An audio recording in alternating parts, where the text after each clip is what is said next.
Om Gurubhyo Namaha. Dasabodha, 30th October 2021. Page number 303, chapter 8 and point number 1. Chapter 8, the nature of the Antaratman. Sri Ram. First, we will bow down before the creator of the whole world, who is the supporter of all the gods. People should have devotion for him.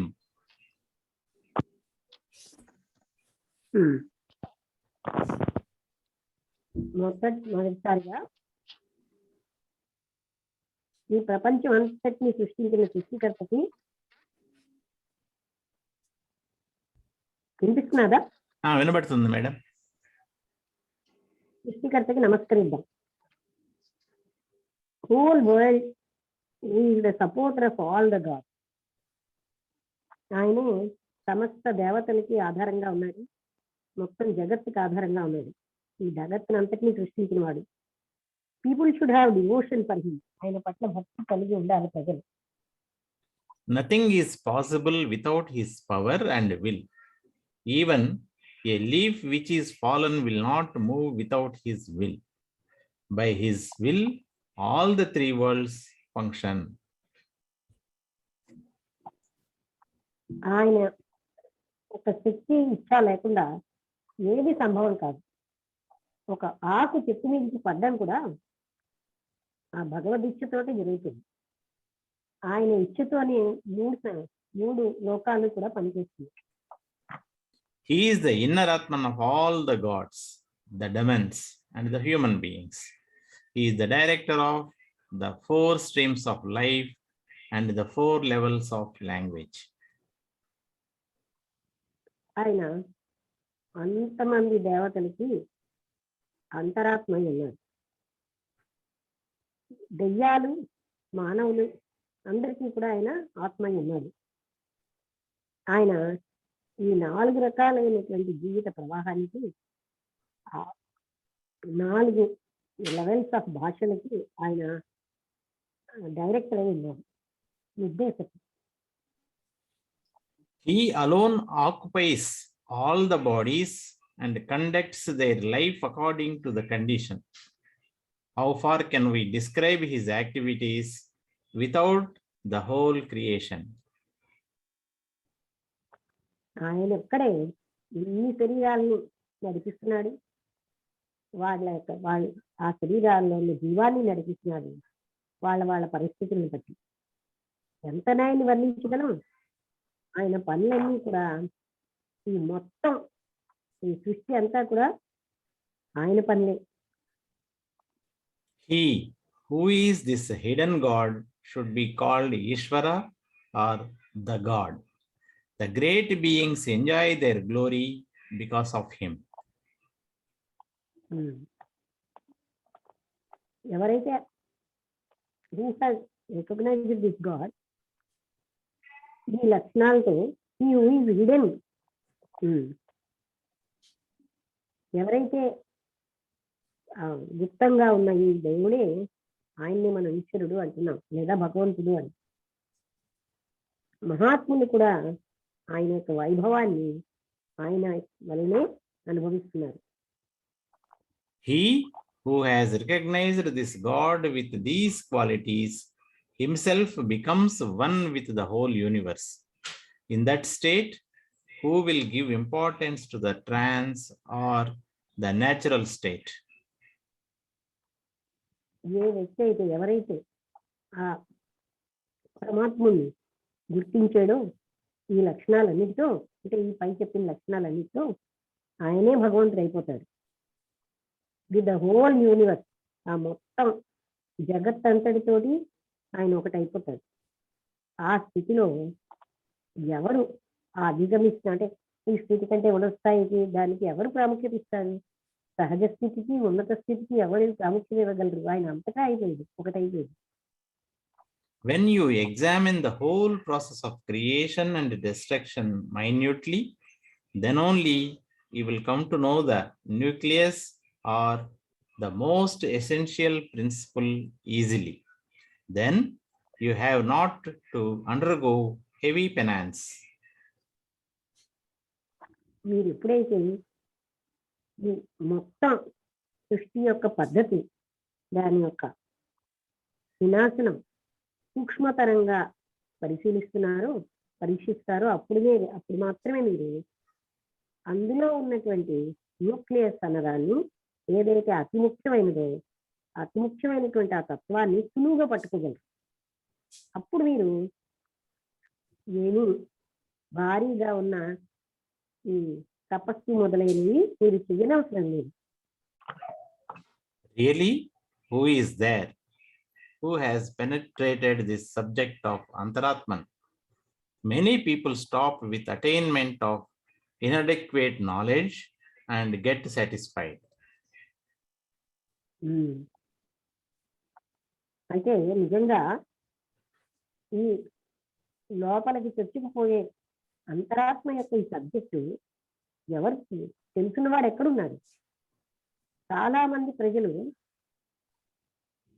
అంటే అసంపూర్ణమైన జ్ఞానాన్ని పొంది తృప్తి పడిపోతున్నారు, మాకంతా వచ్చింది. My dear, you have to see the same thing again and again, and explain the same thing repeatedly, and read the same thing again and again.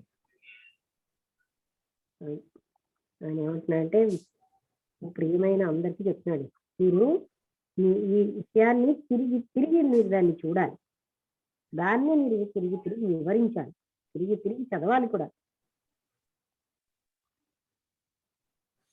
People search only according to their capacity to find out the nature and the scope of this Antaratman and the state of the mind, which gets a glimpse of this Antaratman and tell only that much which they have understood, which is very meager.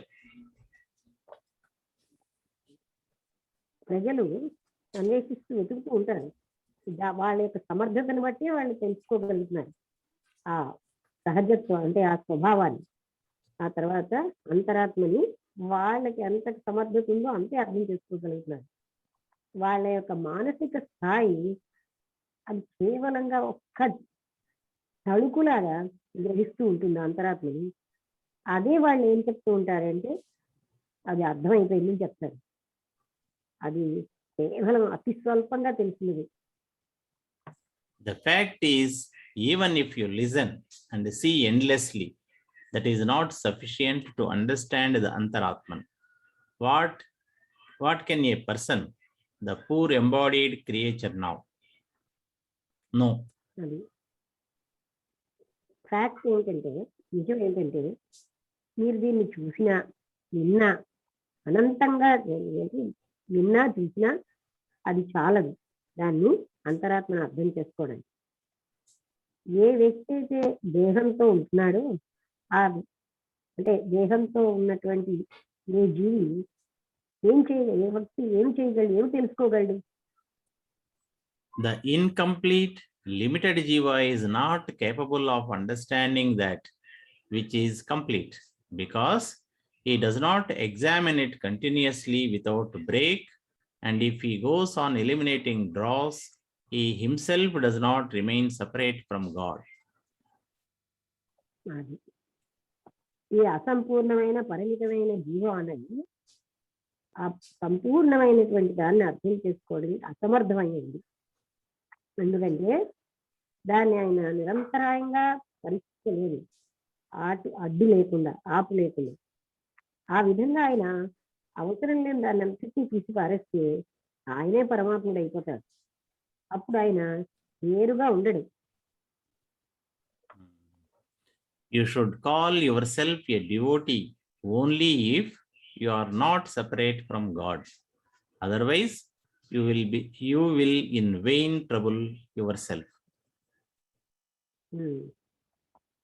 If you are not separate from God, మీరు భగవంతుడితో వేరుగా లేకపోతే మిమ్మల్ని మీరు భక్తుడు అని, devotee అని మీరు పిలుచుకోండి. లేకపోతే మీరు వృధాగా కష్టాల్లో పడిపోతారు.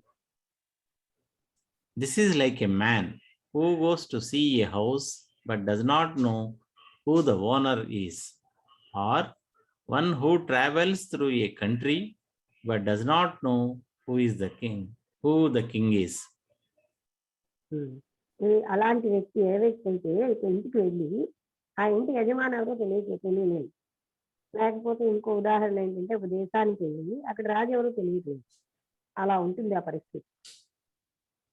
It is the greatest wonder that people use this body to enjoy various objects. People show off this body proudly, but they forget who is the ruler inside, who bears this body. అది ఇది చాలా అద్భుతమైన విషయం ఏంటంటే ప్రజలు ఈ శరీరాన్ని అంటే ఈ శరీరాన్ని ఎలా వాడుతున్నారంటే రకరకాలైనటువంటి విషయ వస్తువుల్ని భోగించడానికే వాడుతున్నారు. ఇంకా ఈ శరీరాన్ని గర్వంగా చూపెట్టుకుంటారు. కానీ వాళ్ళు మర్చిపోతుంది ఏంటంటే ఆ లోపల ఉండి నడిపిస్తున్నటువంటి పాలిస్తున్నటువంటి రాజుని, అతనే సమస్తాన్ని భరిస్తున్నాడు. ఈ శరీరాన్ని అంతటి అతన్ని మర్చిపోతున్నాను. People are thoughtless like this, but say that they are wise. All right, everybody may do according to his capacity. ప్రజలు ఈ విషయంలో ఈ విధంగా ఆలోచన రహితంగా ఉంటున్నారు. కానీ ఏం చెప్తుంటారు, వాళ్ళు మహా తెలివైన వాళ్ళని చెప్తారు. సరే, ఎవరైనా వాళ్ళ సమర్థతను అనుసరించి తెలుసుకోగలరు. These days, we find in the society that a stupid person does not know how to take care of the feelings of others. This necessitates the existence of wise men, but alas, those who are wise have also unfortunately become very pitiable. ఈ రోజుల్లో మనం సంఘంలో ఇలాంటి మూర్ఖులైన వ్యక్తుల్ని చూసినాం. ఎవరికైతే ఇతరుల యొక్క ఫీలింగ్స్ ని గౌరవించడం అన్నది, జాగ్రత్తగా చూడడం అన్నది తెలియదు. దీనివలన అంటే జ్ఞానుల యొక్క అవసరం ఉంది. కానీ ఎవరైతే జ్ఞానులో వాళ్ళు కూడా దురదృష్టవశాత్తు చాలా దయనీయంగానే ఉన్నారు. A person misses the great thing which he has inside him and wanders from door to door in search of it. Similar is the case of the ignorant. He does not know the God within. ఒక వ్యక్తి చాలా అద్భుతమైన వస్తువుని మర్చిపోతాడు, కోల్పోతాడు. అది తన లోపలే ఉంది. కానీ ఆయన బయట అంతటా ప్రతి గుమ్మానికి వెళ్ళి వెతుకుతాడు. అదేవిధంగా అజ్ఞానుల సంగతి అలాగే ఉంటుంది. జ్ఞానం అంతా లోపలే ఉంది కానీ బయట వెతుకుతాడు. అందుకని భగవంతుడు తన లోపల తెలియని వాడికి ఏమీ తెలియదు. అదే వెతుకుతున్న వాడు లోపల ఉన్నట్టు తెలియదు. Who is there in the whole world who is able to meditate and grasp the nature of this God? Mind with its attitude is very fickle and one-sided. How can it have power to know this glory? ఈ మొత్తం ప్రపంచంలో ఎవరున్నారు ఆయన మీద ధ్యానం చేసి ఆయన గ్రహించి ఆయన యొక్క స్వభావాన్ని, ఆ పరమాత్మ తత్వాన్ని గ్రహించగలిగిన వాడు ఎవడున్నాడు? మనస దానికి ఉన్న ఉద్దేశాలతోనే అది అనిశ్చితంగా ఒక సైడ్ ఒక సైడేనే ఉంటుంది. అది దానికి ఆ భగవద్ వైభవాన్ని తెలుసుకునే శక్తి లేదు కదా, దానికి ఎలా ఉంటుంది? In the universe, there are innumerable creatures of various bodies and shapes, speaking various languages or uttering various sounds, who live even in the earth and in the stones.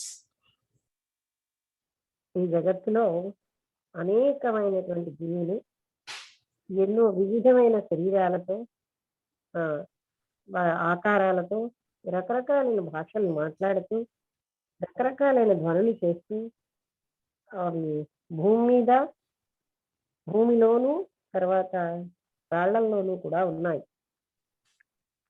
This God being only one is enough to occupy all these creatures, he being either quite evident or dormant in them. ఈ భగవంతుడు కేవలం ఒక్కడే ఒక్కడే ఆయన. ఆయన ఒక్కడే ఈ మొత్తం ఈ జీవులంతటిని ఆవరించున్నాడు. ఆయన ఒక దగ్గర పూర్తిగా వ్యక్తంగా ఉంటే ఇంకో దగ్గర అవ్యక్తంగా ఉంటుంది, డార్మెంట్ గా. That which is movable does not become the permanent. This is a matter to be experienced. That which is changing cannot be eternal, which is the Brahman. ఏదైతే చరిస్తూ ఉందో ఆ సంచరిస్తూ ఉన్నది ఎప్పుడు కూడా శాశ్వతం అవ్వలేదు. ఈ విషయాన్ని ప్రతి వాళ్ళు అనుభవించాలి. ఏదైతే మారుతూ ఉందో అది శాశ్వతం అయ్యింది అవ్వదు. అదే it is the Brahman. Brahman అవ్వలేదు. ఏదైతే నిరంతరం మారుతూ ఉంటుందో అది శాశ్వతమైన బ్రహ్మం అవ్వలేదు. When all the elements are eliminated one by one, the attachment to the body drops away and the blotless eternal Brahman remains everywhere. సమస్తమైనటువంటి పంచభూతాలు ఒక్కొక్కటిగా వస్తువులు కూడా ఒక్కొక్కటిగా తీసి పారేస్తే అప్పుడు బంధాలు కూడా శరీరానికి ఒక్కొక్క దానితో అవి పోతాయి. మచ్చలేని శాశ్వతమైన బ్రహ్మతత్వం ఒక్కటే అక్కడ అంతటా ఉంటుంది.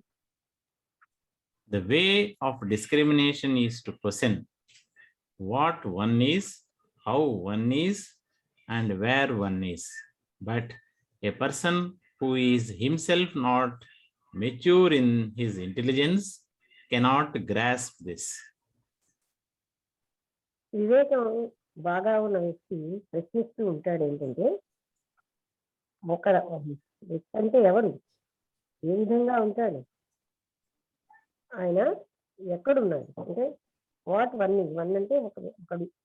కానీ ఒక వ్యక్తి ఎవరైతే పూర్తి పరిపక్వత రాలేదో తన బుద్ధిలో ఆయన ఈ విషయాన్ని గ్రహించలేదు. The wise person should follow this path and should go beyond the impassible worldly life, and by devotion to Hari, liberate his whole family. Impassible.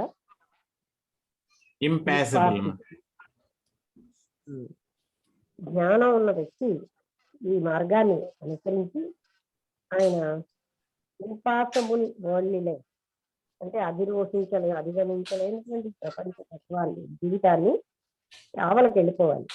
ఆయన యొక్క భక్తి కారణంగా హరి అంటే ఆ భగవంతుడు అతని కుటుంబాన్ని విముక్తుల్ని చేస్తాడు. Thus, in the 11th Dashka of Dasabodha, in the dialogue between the Guru and the disciple, this 8th chapter by name, The Nature of Antaratman, is completed here. అంటే ఈ విధంగా దాసబోధలో 11వ దశకం గురుశిష్య సంవాదంలో అంతరాత్మ యొక్క స్వభావం అనేది 8వ చాప్టర్ ఇక్కడితో అయిపోయింది. Next chapter 9, the advice.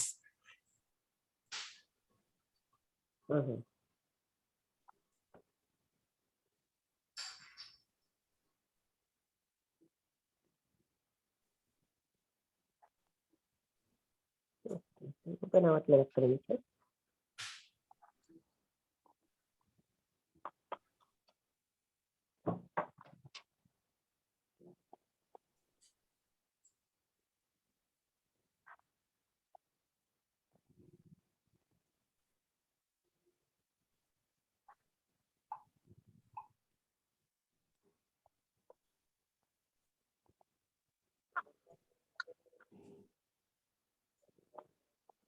ఇవాళ పంపించింది కదండి సత్య.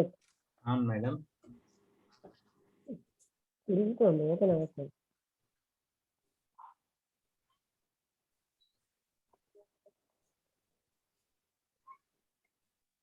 సరే కొంచెం కొంచెంగా చదవండి, మరి అది ఓపెన్ అవ్వలేదు. అప్పటికి నేను చిన్న చిన్నదిగా పంపిస్తున్నాను, నేను ఎక్కువ కాకుండా. చిన్న చిన్న పేజెస్ అంటే 3 పేజీలు 4 పేజీలు పంపుతున్నాయి రోజు. అది కాదు, నేను అదే అంటాను, అది ఓపెన్ అయ్యే లోపల మీరు ఒక్కొక్క సెంటెన్స్ చదవండి. ఓకే ఓకే చదువుతాను. చెప్తాను. Sriram, The first part of penance is duty or action. దీనికి పేరేంటండి? The advice. సలహా. The first part of penance is duty or action. తపస్సులో మొదటి భాగం ఏమో కర్తవ్యము, పని. Our work should be done perfectly. మన పని పర్ఫెక్ట్ గా చేయాలి. If there is some defect in it, it creates a problem. అందులో ఏదైనా డిఫెక్ట్ ఉన్నాదంటే అది సమస్యను సృష్టిస్తుంది. Therefore, we should begin with rituals and other duties. ఓకేనండి. అందుకని మనం ఏం చేయాలంటే కర్మకాండంతో మొదలుపెట్టి మిగతా కర్తవ్యాలన్నీ చేయాలి. Some of these will be done perfectly, but if there is any error, we should take notice of it and utter the name of God Hari. కొన్ని చాలా సంపూర్ణంగా చేస్తాం, కానీ ఏదైనా ఒక తప్పు జరిగితే అప్పుడు మనం దాన్ని గమనించి హరిస్మరణ చేయాలి. But what is the nature of that Hari? Please give this question some thought. Before doing the Sandhya, we should remember that Hari by his 24 names. 24 names. కానీ అసలు హరి యొక్క స్వభావం ఏమిటి? ఈ ప్రశ్నకి కొంత దాని మీద ఆలోచన పెట్టింది. ఈ సంధ్య అంటే which is prayer with certain actions performs ritualistic manner, అంటే సంధ్యావందనం అంటాం. అది దానికంటే ముందు మనం జ్ఞాపకం ఉంచుకోవాల్సింది ఏంటంటే హరికి 24, ఆయనకి 24 పేర్లు ఉన్నాయి. He has 24 names, 1,000 names, and innumerable names. Yet he is nameless. He would recognize him inwardly. ఆయనకి 24 పేర్లు ఉన్నాయి, 1000 పేర్లు ఉన్నాయి, లెక్కలేని పేర్లు ఉన్నాయి. కానీ ఆయన నామరహితుడు. మనం ఆయన ఎప్పుడు కూడా అంతర్గతంగానే గుర్తించాలి. A Brahmin goes for bath, comes, sits for the Sandhya prayer, and then starts the worship of God. He then properly offers the worship to the God in the form of an image. ఒక బ్రాహ్మణి స్నానానికి వెళ్ళి వెనక్కి వచ్చి సంధ్యా prayer కొని కూర్చుని ఆయన దాన్ని భగవంతుని ఆరాధించడం మొదలెట్టింది. ఆయనప్పుడు భగవంతుడి యొక్క ఈ పూజని చక్కగా చేస్తాడు. భగవంతుడి యొక్క ఊహాత్మక చిత్రంతో. There are many images of many gods. People worship them with love. But we have to know the Paramatman, what is his nature, etc., whose images are worshipped. భగవంతుడికి ఎన్నో రకాలైనటువంటి ఊహాత్మకమైన రూపాలు ఉన్నాయి. ఈ ప్రజలు వాటినే ప్రేమతో పూజిస్తున్నారు. కానీ మనం ఏం తెలియాలంటే పరమాత్మ అనేది ఆయన అసలు స్వభావం అనేది ఆయన యొక్క అది మనం తెలుసుకోవాలి. ఆయన ఇమేజెస్ ని అందరూ కూడా వర్షిప్ చేస్తున్నారు, అంటే పూజిస్తున్నారు. We have to know him and then have devotion for him, just as we salute the boss after we know him. ఆయన్ని మనం తెలుసుకోవాలి, ఆయన మీద భక్తి ఉండాలి. మనం ఏ విధంగా అయితే బాస్కి సాల్యూట్ చేస్తామో ఆయన తెలిసాక అలాగే మనం ఆయన్ని కూడా చూడాలి.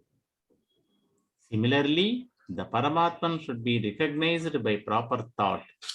Then only we can go beyond this sea of illusion. అదే విధంగా పరమాత్మని సరి అయినటువంటి ఆలోచనతో గుర్తించాలి. అప్పుడు మాత్రమే ఈ భ్రాంతి అనే సముద్రాన్ని దాటగలం. The images are worshipped but it is the Antaratman who possesses the worshipper, though the great gods or sages have left for their original place after finishing their mission. ఈ ఊహాత్మకంగా ఉన్న చిత్రాలను అందరూ పూజిస్తున్నారు, కానీ అది అంతరాత్మ ఎవరైతే హూ పొజిసెస్ ద వర్షిపర్ని కూడా ఆయనే అంతరాత్మ కలిగింది. ఉన్నతమైన దేవతలు, మహాత్ములు వాళ్ళు ఏంటంటే వాళ్ళ అసలైన స్థలాన్ని వాళ్ళ యొక్క లక్ష్యం అయ్యాక వదిలేస్తున్నారు. Even then, they are existing as Antaratman, which is the universal flame or the sattvic quality or the faculty of knowing. అప్పటికి వాళ్ళు అంతరాత్మగానే ఎగ్జిస్ట్ అయి ఉంటున్నారు. అదే అంటే విశ్వాత్మకమైన మంట, లేకపోతే సాత్విక లక్షణం, లేకపోతే తెలుసుకోవడం అనే లక్షణం అనే సదుపాయం. In that faculty of knowing, there are millions and millions of gods. These are the matters which we should verify by experience.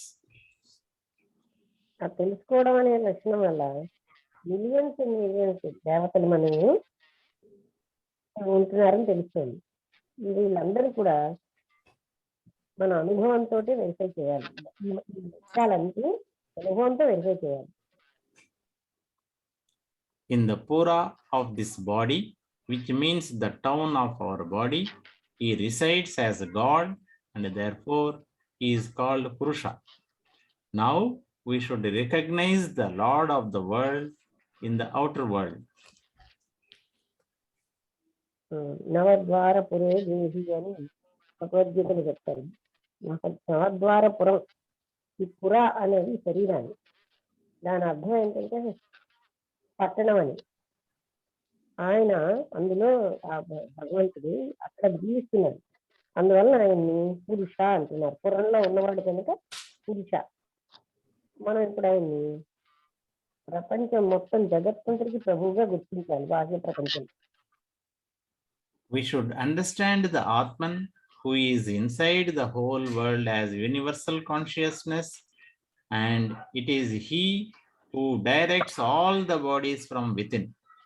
The Vishnu, the protector, should be recognized as the Antahkarana, inner organ, in this way.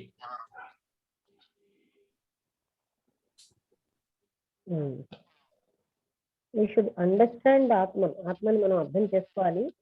ఎవరైతే ఈ మొత్తం విశ్వం అంతట్లో universal consciousness అంతర్గతంగా ఉన్నాడో ఆయన అన్ని శరీరాలని లోపల నుంచి డైరెక్ట్ చేస్తూ ఉంటాడు, ఎలా కదలాలి, ఏం చేయాలన్నది. విష్ణు అంటే విష్ణు రక్షకుడు.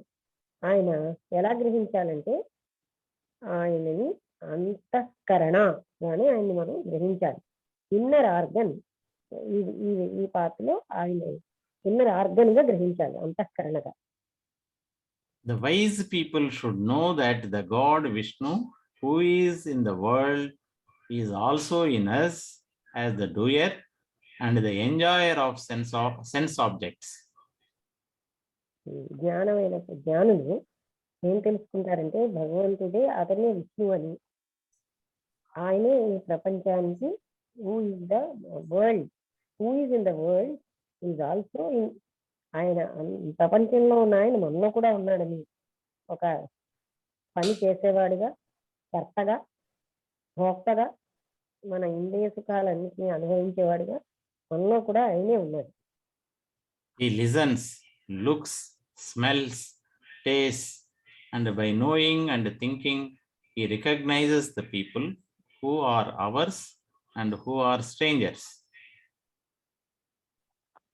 ఆయన వింటాడు, చూస్తాడు, ఆఘ్రాణిస్తాడు, రుచి చూస్తాడు, ఆయన తెలుసుకుని ఆలోచించడం వల్ల గుర్తిస్తాడు.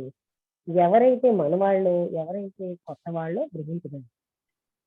The inner core of this Atman is one for the whole world, but there are impediments of the bodies concerned, and he holds to the body and becomes proud.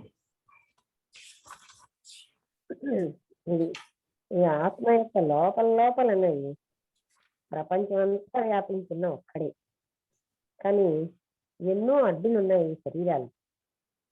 అందుకని ఆయన శరీరాన్ని పట్టుకుని గర్విస్తూ ఉంటాడు. This Antaratman being attached to the body is born, it grows, it is killed or it kills, as there are waves upon waves in the ever turbulent sea. So these happenings take place and the whole triple world comes into being and is destroyed. ఈ అంతరాత్మ అనేది శరీరానికి బంధం కలిగి ఉంటుంది. అది పుట్టింది, శరీరం పుట్టింది, పెరుగుతోంది, అది చనిపోతుంది కూడా. అంటే అదే చంపేస్తుంది. ఎన్నో రకాలైన కెరటాలు మీద కెరటాలు ఉన్నట్టుగా ఈ సముద్రంలో, అంటే అశాంతంగా ఉన్న ఈ సముద్రంలో కెరటాల మీద కెరటాలు ఉన్నట్టుగా, సో ఈ రకమైన సంఘటనలన్నీ జరుగుతూ ఉంటాయి. ఆ మొత్తం 3 రకాలైనటువంటి హోల్ ట్రిపుల్ వరల్డ్, ఈ విశ్వం comes into being and is destroyed. సృష్టించబడుతోంది, నశించబడుతోంది. Because he alone directs all the 3 worlds, he is called the Lord of the 3 worlds, which should be understood inwardly by outward observation. ఎందుకంటే ఈ మొత్తం 3 జగత్తుల్ని ఆయనే direct చేస్తున్నాడు. ఆయన్ని మనం 3 జగత్తులకు ప్రభువుగా చెప్తాం. అది అంతర్గతంగా మనం బాగా అర్థం చేసుకుని అవుట్వర్డ్ అబ్జర్వేషన్ లో కూడా దాన్ని బాగా తెలుసుకోవాలి. This is the Antaratman described in the sciences, but he is also within the field of the elements. Therefore, we have to proceed to think about and meditate about the meaning of the great doctrines of Vedanta.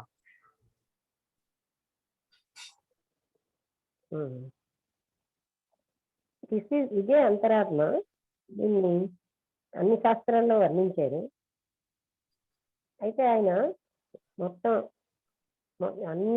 అన్ని వస్తువులు లోపలగా ఉంటాడు. అందుకనే మనం ఏంటంటే ఆయన కోసం నిరంతరం మననం చేసి ధ్యానం చేయాలి. Meaning of the great doctrine of Vedanta, వేదాంతాలు చెప్పినటువంటి విషయాలన్నిటినీ మననం చేస్తూ ధ్యానం చేయాలి. First, we have to consider the Atman who bears the body. Then we have to see the great God who is in the whole world. When we go beyond him also, we attain the absolute Brahman. మొట్టమొదటిసారిగా మనము ఆత్మని చూడాలి. ఆయనే ఈ శరీరాన్ని భరిస్తున్నాడు. అప్పుడు మనం ఆ అనంతమైన పరమాత్మని చూడాలి. ఆయనే ఈ మొత్తం జగత్తంతా అయ్యున్నది. మనం ఆయన కావాలి వెళ్ళినప్పుడు అప్పుడు మనం పరమమైన బ్రహ్మత్వాన్ని పొందుతాం. When once we concentrate on the absolute Brahman, the result of the discrimination is at hand, and we are unmistakably convinced that everything which is changing is going to end.